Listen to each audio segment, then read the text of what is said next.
Bab 2231. Jelaslah bahwa Nicole tidak benar-benar tertarik untuk mengetahui bagaimana hubungan Snow dan Harvey berkembang. Sebaliknya, ia tertarik untuk mengetahui tentang kolaborasi mereka. Nicole memahami dengan jelas bahwa jika Dilkop mengambil alih proyek tersebut, kantor pusatnya akan sedikit banyak menerima dampaknya. Saya menduga bahwa Dilkop sengaja mengamati proyek ini, karena tahu bahwa jika saya ikut berpartisipasi juga, mereka tidak akan beruntung dalam mengamankan kesempatan ini. Baiklah, cukup untuk hari ini. Ayo kembali bekerja, kata Nicole, merasa segar kembali setelah sesi gosip singkat mereka. Lulu ragu sejenak sebelum berbicara dengan suara teredam. Nicole, apa yang akan kamu lakukan jika kamu bertemu Harvey? Apakah ini bisa dianggap sebagai reuni teman lama, atau pertemuan musuh lama? Pikir Nicole dalam hati. Apa yang bisa kulakukan? Memukulnya, balas Nicole. Jika aku tidak bisa memukulnya, apa gunanya? Aku akan memperlakukannya seperti orang asing jika semua cara gagal. Lulu tertawa terbahak-bahak. Wah, itu ide yang bagus. Aku akan membantumu menghajarnya. Lulu tahu Nicole sedang bercanda. Tidak mungkin Nicole akan memukul Harvey kecuali Harvey memintanya dengan cara memprovokasinya. Lulu merasa bangga karena telah menerima berita besar untuk dibagikan kepada Nicole. Lulu tampak puas dengan pekerjaannya yang telah diselesaikan dengan baik. Nicole menggelengkan kepalanya dan tertawa kecil. Gadis ini sungguh hebat. Nicole kembali ke mejanya dan mulai memeriksa berkas-berkasnya. Sementara itu, di Dilkop, Snow duduk di mejanya sambil memeriksa berkas proyek di tangannya. Ekspresi wajahnya menunjukkan kegembiraannya. Akhirnya aku berhasil mendapatkan proyek ini. Sekarang, akhirnya aku punya kesempatan untuk lebih dekat dengan Harvey. Kalau saja bukan karena si jalang Nicole yang mengubah segalanya dan mengambil apa yang menjadi milikku. Snow menggertakkan giginya. Dia bertekad untuk memenangkan hati Harvey. Begitu aku menjadi istrinya, aku tidak akan dipandang rendah lagi oleh orang lain. Aku akan membuat Nicole membayar semua yang telah dilakukannya kepadaku. Asisten Snow memasuki ruangan dan memberitahu, Nona Riddle, mitra proyek telah mengirim seseorang untuk rapat. Mata Snow berbinar. Dia langsung berdiri dan berkata, biarkan dia masuk. Ya, Bu Riddle. Asisten itu berbalik untuk mempersilakan tamu itu masuk. Tak lama kemudian, seorang wanita muda yang cantik melangkah masuk ke ruangan. Snow tidak bisa menahan diri untuk tidak mengerutkan kening. Siapa kamu? Saya Sekretaris Ten Ellison. Saya di sini untuk membahas detail proyek dengan Anda. Ia meletakkan selembar dokumen di atas meja dan dengan bangga berkata, Ten Ellison telah membuat beberapa perubahan kecil pada rencana proyek. Ini adalah versi revisinya. Ten Ellison berharap kita dapat melanjutkan versi ini sesegera mungkin. Di mana Harvey? Snow menolak untuk menerima bahwa Harvey tidak mendatanginya secara pribadi. Sekretaris Tuan Ellison menatap Snow dengan sinis dan berkata, sudahlah, melakukan bagianmu sudah cukup bagi kami. Urusan Tuan Ellison bukanlah sesuatu yang perlu kau pertanyakan. Setelah dia selesai berbicara, dia berbalik dan berjalan pergi dengan langkah goyang. Snow geram. Dia menggertakkan giginya sambil melotot ke belakang kepala sekretaris itu, merasa terhina. Berani sekali seorang sekretaris rendahan memperlakukanku seperti ini. Saat aku menjadi istri bosmu, hal pertama yang akan kulakukan adalah memecatmu. Nona Riddle, proyek ini sangat penting bagi perusahaan kita. Kita harus segera merencanakan dan menyelaraskannya serta mengembalikannya kepada mereka sesegera mungkin. Asisten Snow mendesak setelah menyadari bahwa Snow terdiam beberapa saat. Aku tahu, kata Snow dengan nada tidak setuju. Proyek ini sama pentingnya bagi Snow. Itu adalah kesempatan terakhirnya untuk mendekati Harvey. Snow mengerutkan kening saat membuka rencana yang telah direvisi. Kemudian, dia melemparkan dokumen itu ke asistennya. Urus saja ini sesuai dengan persyaratan mereka. Ya, Bu Riddle, kata asisten itu sambil mengambil berkas itu. Snow merajuk. Dia tidak datang ke sini secara pribadi. Aku harus mencari cara untuk menemuinya secara langsung. Kalau tidak, kesempatanku akan hilang. Bab 2232. Matahari mulai terbenam di cakrawala saat Jared tiba di Riddle Corporation untuk menjemput Nicole. Saat itu Nicole baru saja keluar dari kantor. Jared keluar dari mobil dan membukakan pintu untuk Nicole. "Kau di sini." Melihatnya, Nicole mulai berjalan ke arah Jared sambil tersenyum. "Nicole, aku pergi dulu," kata Lulu sambil tersenyum. Ia menatap mereka dengan pandangan menggoda lalu berlari pergi. Nicole memutar matanya ke arah Lulu dan berteriak, "Jangan khawatir. Spencer akan menjemputmu nanti. Jangan mengolok-olok saya." Setelah Lulu pergi, Nicole berbalik dan mengikuti Jared ke dalam mobil. "Saya harus pergi ke rumah sakit dulu," katanya. Jared mengangguk dan menjawab, "Tentu saja." Jared tahu betapa Nicole ingin mengunjungi Samuel. Tak lama kemudian, mereka berdua tiba di rumah sakit. Samuel tidak dapat bergerak sendiri, tetapi ia diizinkan bergerak menggunakan kursi roda. Saat itu, Samuel sedang makan malam bersama June di kamar rumah sakitnya. Keduanya terkejut melihat Nicole dan Jared masuk. "Apa yang membawa kalian ke sini?" "Tentu saja untuk menemuimu." Nicole meletakkan keranjang buah yang dipegangnya dan berkata, "Kamu terlihat jauh lebih baik sekarang." "Ya, saya rasa saya bisa keluar dalam beberapa hari ke depan," kata Samuel sambil tersenyum.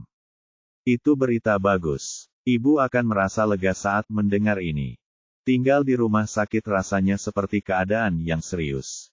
"Aku harus pulang," pikir Samuel. "Aku akan segera pulang. Katakan padanya untuk tidak terlalu mengkhawatirkanku," kata Samuel tanpa ragu. Ia tahu bahwa ia hanya akan membuat keluarganya khawatir jika tinggal terlalu lama di rumah sakit. Selain itu, June telah berada di sisinya untuk merawatnya. "Begitu aku keluar, June tidak perlu lagi mengambil." June melirik Samuel sebelum menggigit bibirnya, tiba-tiba terdiam. Ia mengernyitkan alisnya, sebelum sesuatu berkelebat di matanya seolah-olah ia memahami sesuatu. "Senang rasanya bisa meninggalkan rumah sakit, tetapi Anda tetap membutuhkan seseorang untuk merawat Anda saat Anda di rumah." "Siapa yang akan merawat Anda nanti?" tanya Nicole dengan nada menggoda. "Bukankah kita punya Alfred di rumah? Aku tidak butuh siapapun untuk merawatku secara khusus saat aku di rumah. Aku bisa mengatasinya. Aku sendiri," kata Samuel, tanpa banyak berpikir. "Dokter secara khusus mengatakan bahwa Anda harus beristirahat dan merawat luka Anda selama 3 bulan ke depan." Nicole menatap Samuel, tetapi Samuel tampaknya tidak mengerti maksudnya, dan hanya memberikan ekspresi kosong. Kesempatan yang bagus untuknya. Bagaimana mungkin dia tidak memanfaatkan kesempatan ini? Tidak bisakah dia melihat bahwa June jelas-jelas sangat khawatir padanya dan yang ingin dia lakukan hanyalah menjaganya?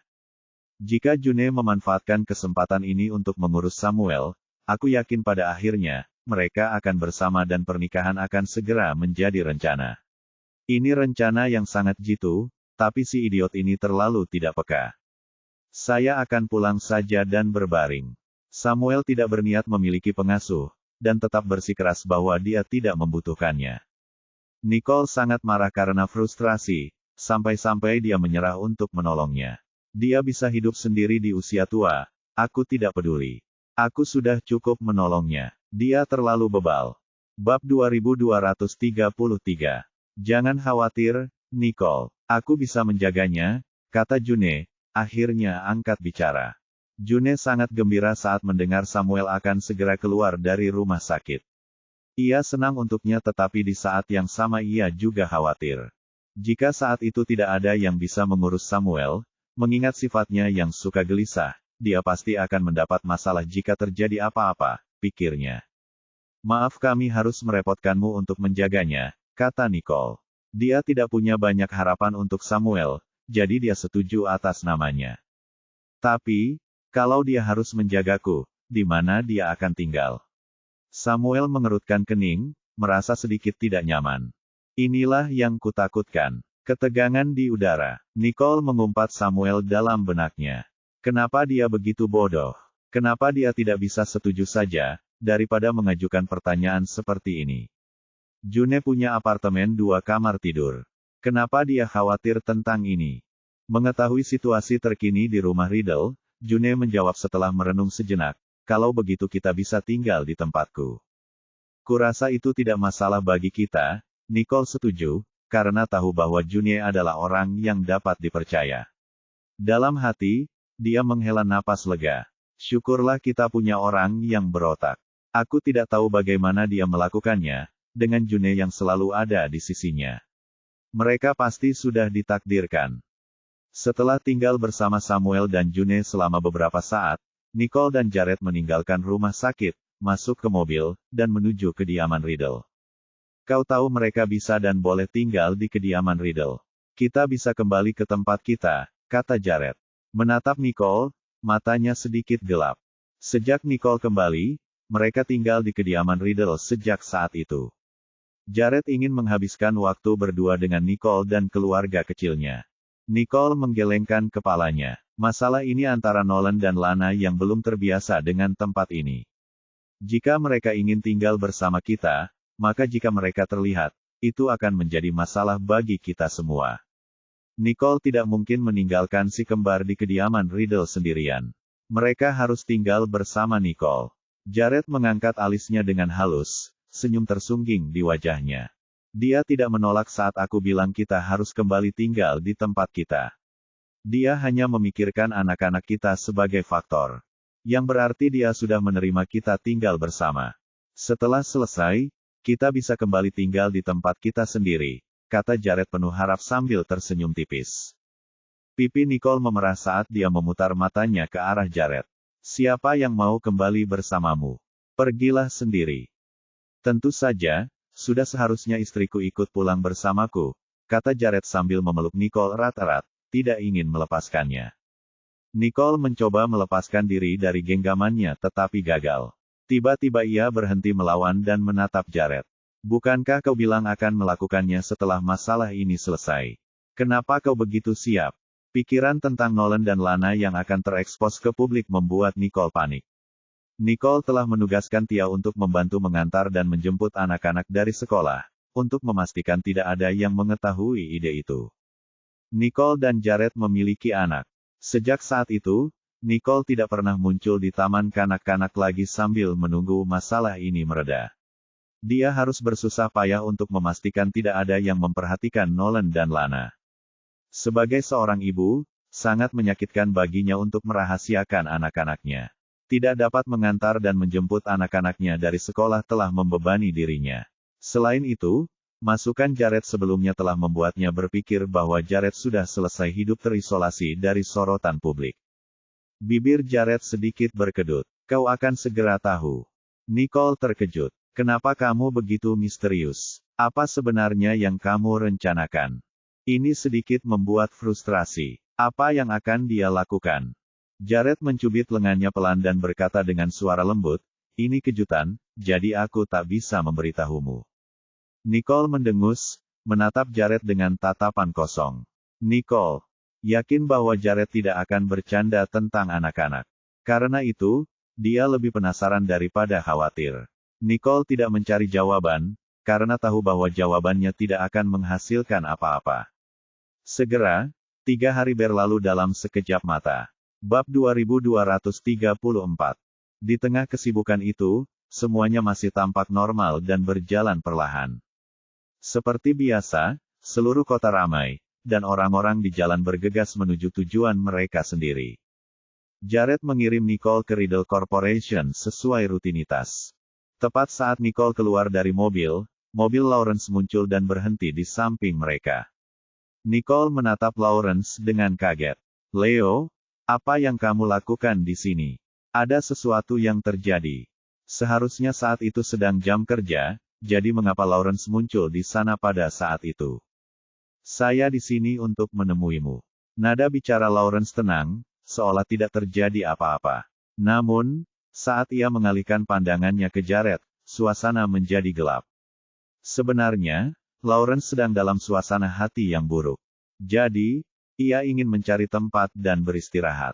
Namun, satu-satunya tempat yang bisa ia tuju adalah tempat Nicole berada.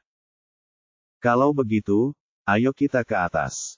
Nicole tidak terlalu memikirkannya dan mengundang Lawrence ke kantornya. Kemudian, dia menoleh ke Jared dan berkata, aku ke atas sekarang. Sampai jumpa.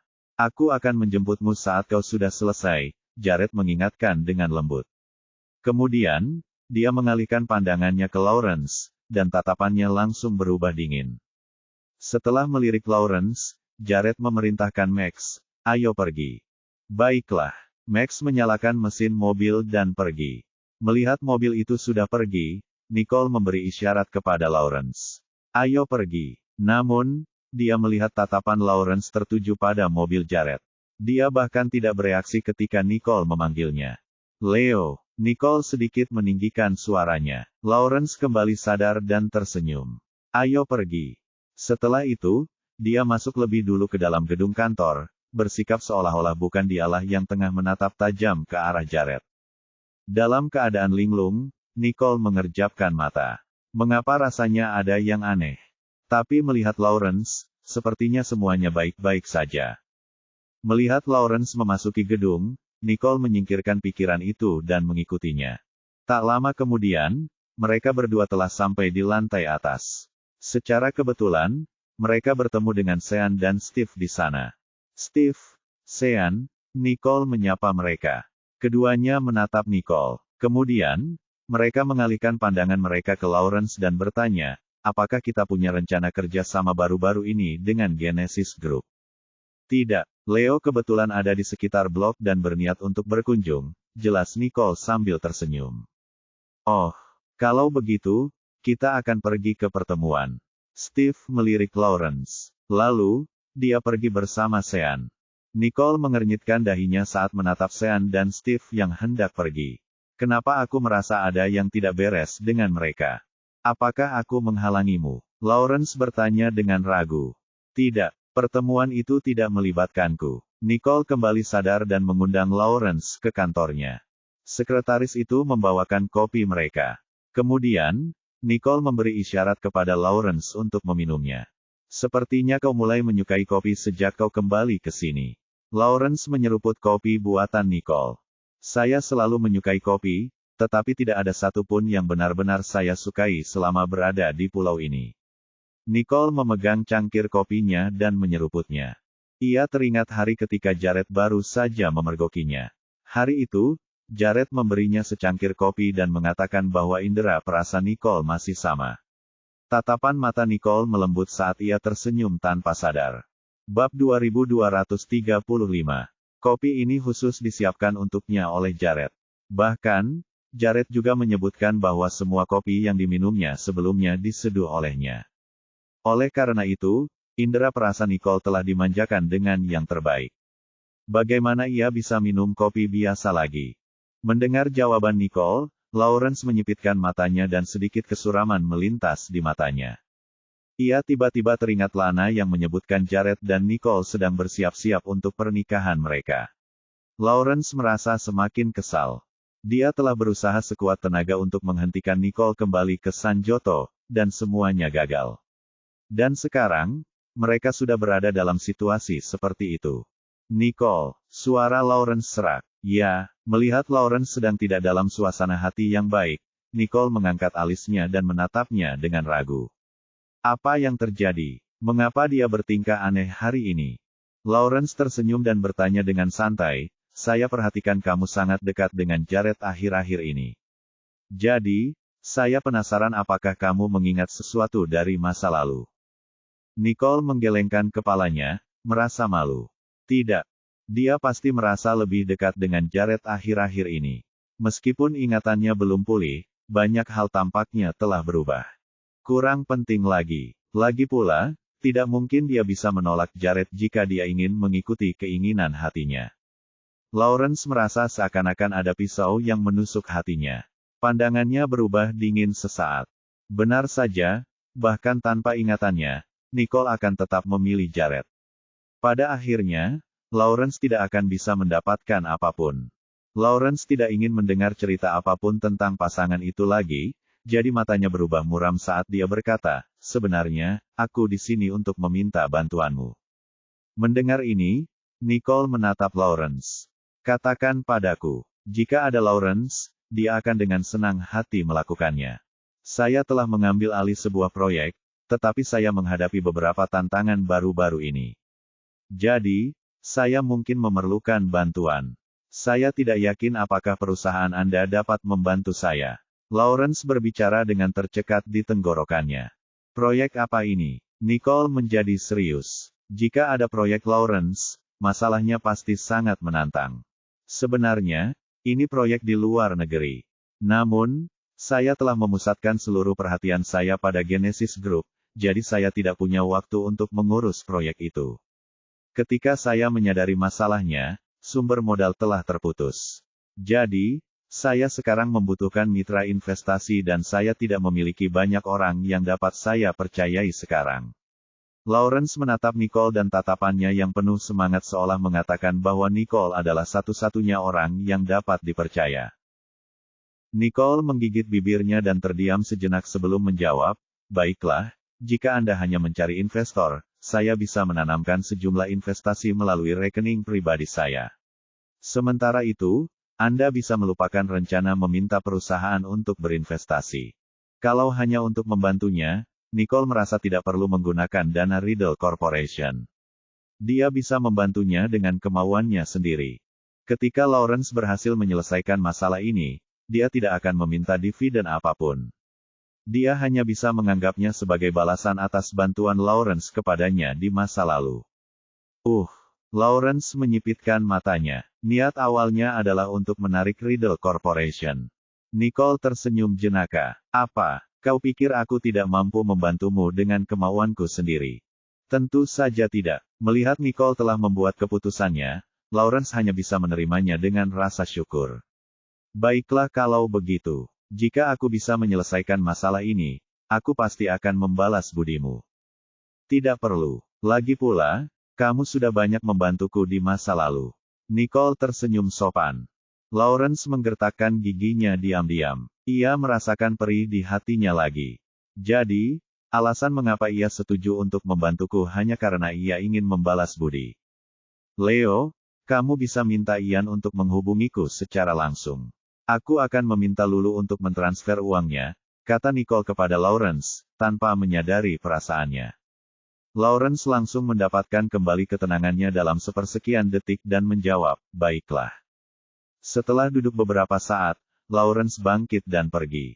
Nicole tidak terlalu memikirkannya dan segera mengalihkan fokusnya ke pekerjaannya. Pada saat itu, Sean dan Steve kembali dari pertemuan mereka. Bab 2236. "Sean, kenapa aku merasa ada yang aneh dengan Lawrence?" Steve bergumam sambil mengerutkan kening. Pada saat yang sama, mata Sean menjadi gelap. "Ya, ada sesuatu yang jahat tentang dia hari ini." Walaupun penampilannya masih sama seperti sebelumnya, tatapan matanya telah membuat semua orang di sekitarnya merasa gelisah. Mengapa dia mencari Nicole? Steve mengerutkan kening lagi, khawatir Lawrence akan menyakiti Nicole. Sean ragu sejenak, lalu memutuskan, "Mari kita periksa Nicole."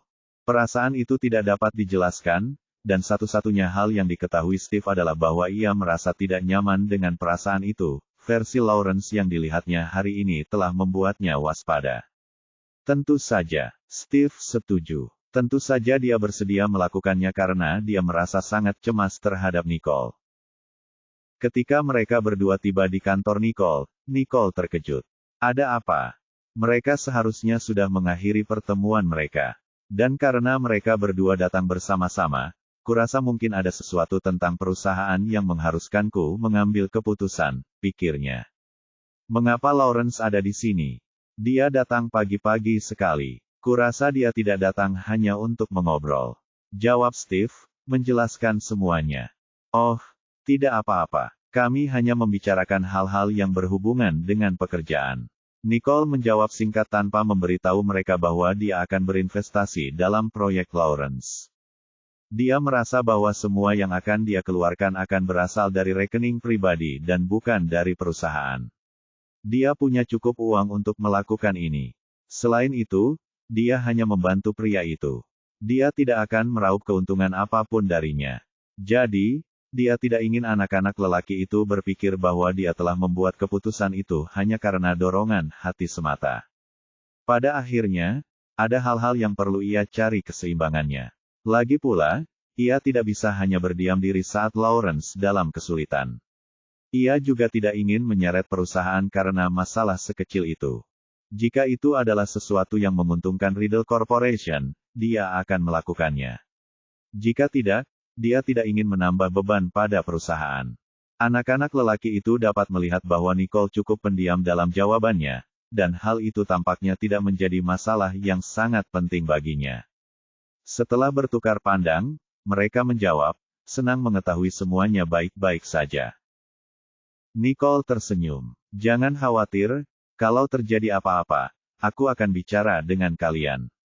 Tidak apa-apa, hanya saja, kami merasa Lawrence tampak agak aneh hari ini. Jadi, kami berpikir untuk bertanya kepadamu.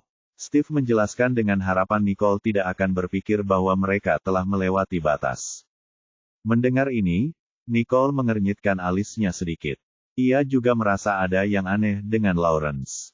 Namun setelah berpikir sejenak, ia menduga bahwa itu mungkin karena proyeknya di luar negeri tidak berjalan sebagaimana mestinya. Nicole tidak perlu berpikir lebih jauh lagi dan mulai menenangkan Sean dan Steve. Dan setelah mereka berdua pergi, Nicole kembali bekerja. Sean, tidak akan terjadi apa-apa, kan? Tanya Steve, ingin mengklarifikasi dengan Sean sekali lagi. Tidak akan ada yang terjadi. Percayalah pada Nicole. Jawab Sean dengan tenang. Itu benar, Steve mengangguk, yakin akan kemampuan Nicole. Setelah mendapat beberapa kepastian, Sean dan Steve melanjutkan pekerjaannya masing-masing. Di sisi lain, Lawrence telah masuk ke mobilnya. Dengan mata menyipit, dia bersandar di kursinya dan berkata, sudah selesai. Kita akan bertindak sesuai rencana. Ian ragu-ragu sejenak, tetapi akhirnya dia menggertakkan giginya dan menjawab, dimengerti. Meskipun dia tidak mengerti mengapa semuanya berubah setelah mereka pindah ke Sanjoto, dia yakin bahwa Nicole dan Lawrence tidak akan pernah kembali seperti semula. Bab 2237. Lawrence melihat keluar jendela, dan tatapannya menjadi lebih gelap. Jared sangat ahli dalam melakukan trik dan manuver, sementara Lawrence sangat berhati-hati dan waspada dalam setiap gerakan yang dilakukannya. Namun, begitu Jared berhasil mengubah keadaan menjadi menguntungkannya, keadaan pun berubah. Lawrence bahkan berasumsi bahwa jika ia membiarkan Iris melakukan pekerjaannya, Jared baru akan mengetahuinya saat ia menyelidikinya. Namun, lihatlah, Jared berhasil menghubungkan titik-titiknya, melacaknya kembali ke Lawrence, dan menggunakannya sebagai kesempatan untuk membalas dendam. Lawrence telah mencurahkan banyak upaya untuk proyek di luar negeri.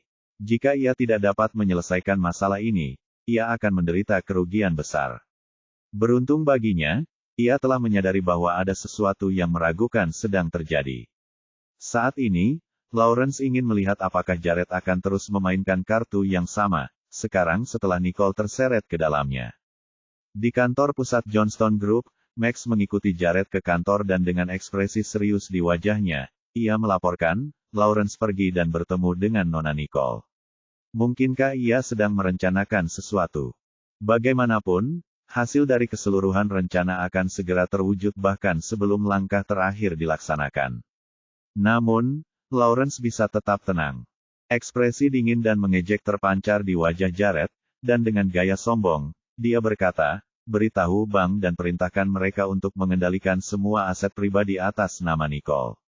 Setiap transaksi harus dirilis 3 hari kemudian. Max tak dapat menahan diri untuk tidak membelalakan matanya. Maksudmu Lawrence bertemu dengan Nona Nicole untuk meminta dana investasi? Jelaslah bahwa jika Lawrence meminta bantuan dari Nona Nicole, dia pasti akan menurutinya. Tetapi bagaimana aku bisa menjelaskan hal ini kepada Nona Nicole? Aku tidak mungkin mengatakan bahwa Lawrence menjadi sasaran pembalasan setelah dia gagal menipu Tuan Johnston, pikir Max. Secercah cahaya melintas di mata Jared. Apakah menurutmu dia benar-benar ingin bertemu Nicole di saat seperti ini? Itu hanya alasan baginya. Motif Lawrence tetap sama. Jika Nona Nicole benar-benar membantunya, wajah Max memucat, karena rencana Jared pasti akan terpengaruh. Lagi pula, Jared tidak akan mengabaikan perannya dalam situasi ini. Dengan percaya diri, Jared berkata, saya tidak akan memberinya kesempatan untuk melakukan hal itu. Meskipun Jared tidak yakin bagaimana Lawrence menjelaskan kasusnya kepada Nicole, ia tahu bahwa Nicole pasti akan mempercayai Lawrence dan membantunya. Satu-satunya hal yang harus dilakukan Jared adalah menghentikan Nicole secara diam-diam. Saya akan memantau masalah ini, jawab Max, setelah memahami keseriusan masalah ini. Baiklah, Jared mengangguk. Selama dia bisa menghentikan Nicole untuk melanjutkan, tidak akan ada kesempatan bagi Lawrence untuk meninggalkan mereka. Itu juga akan menjadi pelajaran bagi Lawrence. Kemudian Max menyarankan, Tuan, Anda sebenarnya bisa memaksa Lawrence meninggalkan Sanjoto dan mencabut hak Genesis Group untuk tetap berada di sini. Max berpikir bahwa ide ini akan membantu menyelesaikan semuanya sekaligus. Kalau tidak, Lawrence mungkin akan membuat Jared semakin terjerat masalah di masa mendatang. Jared menyipitkan matanya. Selama dia tidak menyakiti Nicole, tidak ada hal lain yang penting. Dia hanya khawatir Nicole akan merasa sedih. Sebagai kekasih Nicole, dia tidak akan pernah bisa melakukan itu. Setelah langsung memahami niat Jared, Max mengangguk, aku akan meminta mereka mengawasi Lawrence. Karena keadaan sudah mencapai titik seperti itu, mereka hanya bisa memberi Lawrence jalan keluar yang mudah. Mereka berharap bahwa setelah Lawrence menderita kerugian seperti itu, ia akan belajar menjadi lebih pintar. Lawrence tidak pernah sebanding dengan Jared. Jadi, sebaiknya Lawrence tetap pada jalurnya. Kita harus mencari tahu semua rahasia Iris kali ini, perintah Jared dengan tatapan dingin. Dia bisa menoleransi Lawrence karena Nicole. Namun, dia tidak akan mengampuni Iris. Pengkhianat seperti dia tidak seharusnya diberi pengampunan. Mendengar itu, Max menjawab, dimengerti. Melihat Jared tidak punya perintah lain, Max berbalik dan pergi untuk memulai pekerjaannya.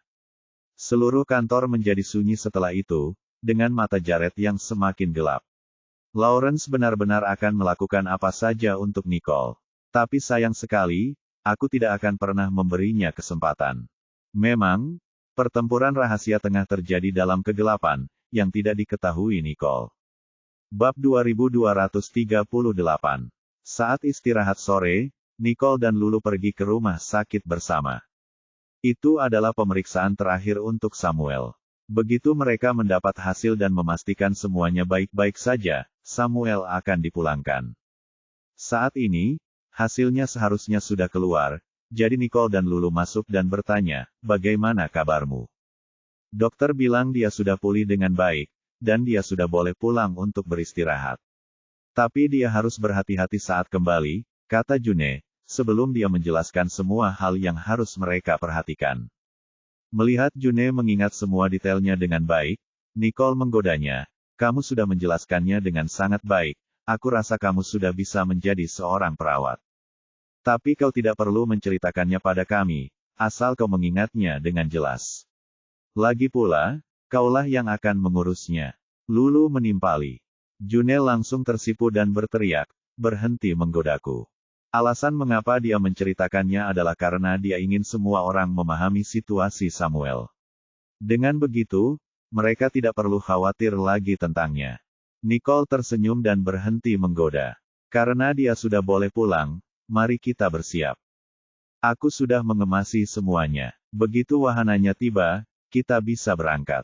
June menunjuk tas-tas yang sudah dikemas. Melihat tidak ada masalah lebih lanjut, Nicole berkata, ayo turun dulu. June berpegangan pada kursi roda yang diduduki Samuel sambil berkata, baiklah, mobilnya hampir tiba. Awalnya, dia ingin mendorong Samuel keluar, tetapi dihentikan ketika dia berkata, aku akan melakukannya sendiri. Duduklah diam. Jangan bergerak. June melotot ke arah Samuel. Dan seperti yang diharapkan, Samuel tidak berani bergerak. Nicole dan Lulu saling berpandangan dan mengedipkan mata. Kewibawaan June terhadapnya sudah pasti menguasai dirinya. Astaga, kenapa ada aroma cinta yang kuat di udara? Tanya Lulu sambil mengernyitkan wajahnya seolah-olah dia mencium sesuatu yang tidak enak. Kemudian, dia berjalan mendekat, meraih salah satu tas, dan berkata, aku harus pergi sekarang. Lulu, kamu dan Spencer bahkan lebih menjijikkan dari kami. Balas June. Berani sekali bajingan itu menggodaku. Gerutunya. Akan tetapi, Lulu sudah meninggalkan ruangan itu, meninggalkan June yang menatap pintu dengan marah. Nicole menepuk bahu June dan berkata, kita turun dulu. Kalian berdua bisa santai saja. Begitu dia berbicara, Nicole membawa tas-tas yang tersisa dan meninggalkan bangsal. June tak kuasa menahan diri untuk memutar matanya. Mereka berdua benar-benar sahabat karib. Abaikan saja mereka hanya iri pada kita, kata Samuel berusaha menghiburnya. June memutar matanya sebagai tanggapan, kali ini ke arah Samuel. Apa maksudmu mereka hanya cemburu? Mereka menggunakan ini sebagai kesempatan untuk menggodaku. Siapa di antara mereka yang tidak sedang menjalin hubungan cinta? Mengapa mereka harus cemburu pada kita? June jelas tahu kalau mereka sengaja menggodanya. Samuel menarik tangan June dan berkata, apakah kamu mengatakan bahwa kita tidak sesayang mereka? Atau apakah kamu pikir aku tidak cukup mencintaimu? Hei, bukan itu maksudku. Pipinya memerah. Lalu apa maksudnya? Samuel bertanya lagi, seolah menuntut jawaban dari June. Dengan tergesa-gesa, dia menjawab, bukan karena kamu tidak cukup mencintaiku. Bukan karena kita juga tidak saling menyayangi. Aku hanya tidak terbiasa digoda. Tentu saja June akan merasa malu jika sahabat-sahabatnya mengolok-oloknya. Bab 2239. Samuel memegang tangan June dan tersenyum, tidak ada yang perlu dimalukan. Biarkan mereka mengagumi kita. Dan sekali lagi, dia memutar matanya ke arah Samuel dan berkata, mereka tidak perlu mengagumi kita sama sekali. Mereka berdua juga menjalin hubungan cinta. Mengapa mereka harus mengagumi kita? Lagi pula, menurutku kita seharusnya tidak terlalu menonjolkan diri dalam hubungan kita. Akan kubuat mereka mengagumi kita, kata Samuel penuh arti. Terutama Spencer. Aku harus menikah sebelum dia. Tidak yakin dengan apa yang ada dalam pikiran Samuel, June menganggap perkataan Samuel sebagai sesuatu yang biasa saja, melainkan respons yang berdasarkan dorongan hati. Kemudian, dia mendorong Samuel keluar dari bangsal. Saat mereka sampai di lantai bawah, tumpangan mereka telah tiba. Spencer dan Lulu meletakkan tas-tas itu ke dalam mobil dan menoleh ke June dan Samuel, ayo. Kita akan segera berangkat. Setelah Samuel didorong dengan kursi roda, mereka bertiga bekerja sama dan mendorong Samuel ke dalam mobil. Dan setelah mereka menyingkirkan tanjakan, Nicole dan Lulu berjalan ke tempat duduk mereka dan naik ke mobil. Kita ketemu di apartemen. Keduanya melambaikan tangan ke arah June dan Samuel. Baiklah. Jawab June dan memerintahkan sopir untuk memulai perjalanan. Tak lama kemudian, mereka semua telah tiba di tempat June. Setelah mempertimbangkan semua faktor, mereka memutuskan untuk membiarkan Samuel beristirahat dan memulihkan diri di tempat June. Jadi, mereka langsung mengirimnya ke apartemen June setelah keluar dari rumah sakit. Setelah June selesai membersihkan semuanya, dia menoleh ke Nicole dan Lulu. Kalian gadis-gadis, tinggallah malam ini. Kita akan makan malam bersama. Minta Spencer dan Jared untuk bergabung dengan kami juga. Semakin banyak semakin meriah. Samuel menyarankan. Kedengarannya bagus. Samuel baru saja keluar dari rumah sakit. Kita anggap saja ini sebagai perayaan kecil. Saat dia pulih sepenuhnya, kita akan keluar dan merayakannya dengan meriah. Lulu setuju dengan senang hati. Bagaimanapun, merupakan kabar baik bahwa rumah sakit telah mengizinkan Samuel untuk pulang. Itu adalah hari yang seharusnya membuat semua orang gembira. Tentu saja, Nicole tidak akan keberatan dengan ide itu, jadi dia setuju, baiklah, aku akan memberi tahu Jared. Kalau begitu, aku akan memberi tahu Spencer, kata Lulu, dan langsung mengirim pesan kepada Spencer. Sore harinya, para wanita memaksa Samuel untuk mengambil. Melihat June lebih kurus dari sebelumnya, Nicole, jaga Samuel, kamu juga harus jaga dirimu sendiri. Aku baik-baik saja, jangan khawatir, June menjawab sambil tersenyum. Selain itu, sikapnya terhadap hal-hal tertentu telah berubah. Perasaan itu tidak dapat dijelaskan, dan kalaupun ada, itu mencerminkan rasa ketenangan abadi. Saat memikirkannya, June merasa hubungannya dengan Samuel tidak pernah sehebat ini. Sebelumnya, dia tergila-gila padanya. Kemudian, mereka berbicara selama beberapa waktu dan menjadi sepasang kekasih. Selama ini, June mengkhawatirkan karir Samuel, dan karena itu, mereka merahasiakan hubungan mereka. Untuk waktu yang lama, mereka tidak pernah tinggal bersama, apalagi saling menjaga. Selama periode ini, June benar-benar memiliki ilusi kehidupan yang biasa-biasa saja, terlepas dari cedera yang dialami Samuel. Seolah-olah mereka berdua telah menikah, dan kehidupan mereka setelah menikah ditandai dengan kedamaian dan keutuhan. Sebuah pikiran terlintas di benak June. Tatapan matanya melembut dan tanpa sadar dia menoleh ke arah kamar Samuel. Kenapa? Kamu tergerak. Kamu ingin menikahinya. Lulu tak kuasa menahan godaan. Wajah June memerah, dan dia menggigit bibirnya. Ini adalah pertama kalinya dia tidak membantah kata-kata Lulu. Atau mungkin, bisa dikatakan bahwa dia tidak pernah memiliki pikiran seperti itu sebelumnya.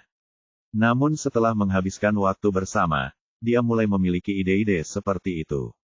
Menikah saja kalau begitu, kata Lulu tanpa senyum dan serius. Jika memang begitu, semua orang pasti akan merestui mereka. Lagi pula, Samuel tidak pernah mengatakan bahwa dia tidak ingin menikah. Sebaliknya, June lah yang selalu khawatir akan mengganggu karir Samuel. Dan itulah sebabnya mereka merahasiakan hubungan mereka, pikirnya. Bab 2240. June menggigit bibirnya dan ragu-ragu sebelum berkata, mari kita tunggu beberapa tahun lagi. June memiliki perasaan campur aduk tentang masalah ini. Ia merasa butuh waktu untuk mempertimbangkan semuanya. Hei, kamu, kata Lulu, ingin membujuknya, tetapi sebelum dia bisa, Nicole menghentikannya. Mengalihkan perhatiannya ke Nicole, mata Lulu mulai dipenuhi keraguan, dan dia bertanya-tanya mengapa Nicole menghentikannya. Nicole menggelengkan kepalanya, memberi isyarat kepada Lulu agar tidak memaksakan kehendaknya lebih jauh. Pada akhirnya, June harus mencari tahu sendiri, dan sebagai sahabatnya, mereka tidak boleh ikut campur dalam kehidupannya. Sedikit nasihat di sana-sini lebih dari cukup, tetapi keputusan akhir tetap harus berada di tangan June. Memahami maksud Nicole, Lulu pun menggelengkan kepalanya dan menyerah untuk membujuk June, karena yang pertama benar. Dalam sekejap mata, jam kerja telah berakhir. Ketiganya menyiapkan makan malam dan menunggu kedatangan Jared dan Spencer. Aku akan pergi menengok Samuel, kata June sambil berjalan menuju kamar Samuel. Pada saat itu, bel pintu berbunyi, mendorong Lulu untuk berjalan ke pintu masuk, sambil berkata, seharusnya Tuan Johnston dan Spencer yang datang. Aku akan membukakan pintu. Saat membuka pintu, dia mendapati Jared dan Spencer di luar. Lulu minggir dan membiarkan mereka masuk sebelum menutup pintu. June mendorong Samuel keluar dari kursi roda, dan semua orang segera berkumpul di sekitar meja makan. Ruang makan yang tadinya luas kini penuh sesak karena banyaknya orang yang hadir, tetapi suasananya juga semakin semarak. Ayo, bersulang untuk keluarnya Samuel dari rumah sakit, Nicole bersulang sambil mengangkat gelasnya. Sambil mengangkat gelas mereka juga, kelompok itu kemudian menikmati suasana yang meriah sambil mereka makan dan minum. Setelah beberapa gelas anggur, June menggelengkan kepalanya. Sudah selesai. Kalau aku mabuk, tidak akan ada yang menjaga Samuel. Memang akan menjadi masalah jika June mabuk. Lulu lalu menurunkan gelasnya. Aku juga. Aku akan mabuk setelah minum beberapa gelas lagi. Kalau begitu berhentilah minum. Spencer mengambil gelas anggurnya dan menggantinya dengan segelas jus sambil menatap wajah wanita itu yang memerah. Nicole mabuk, dan melihat semua orang sudah meletakkan minuman mereka, dia mengikutinya. Ini pertama kalinya aku minum bersama teman-temanku sejak aku kembali. Nicole tersenyum, menikmati suasana santai yang sempurna. Sejak kembali ke Sanjoto, ia menghabiskan sebagian besar waktunya di bawah tekanan, dan jarang sekali memiliki kesempatan untuk bersantai. Masih banyak kesempatan, Lulu menepuk dadanya. Kau bisa meneleponku kapan saja. Aku akan menemanimu sampai akhir. Jelaslah bahwa Lulu sudah mabuk, tetapi Nicole tahu bahwa setiap kata yang diucapkan Lulu diucapkan dari lubuk hatinya. Jadi, dia tersenyum dan mengangguk. Kau mengatakannya. Dan June juga. Begitu Samuel sembuh, June juga akan datang, kata Lulu sambil menarik June. Sebagai tanggapan, June mengiyakan, tentu saja. Kata-kata itu membuat Nicole merasa hangat dan gembira. Meskipun ingatannya belum pulih, dia tahu mereka dulunya adalah sahabatnya, dan masih begitu.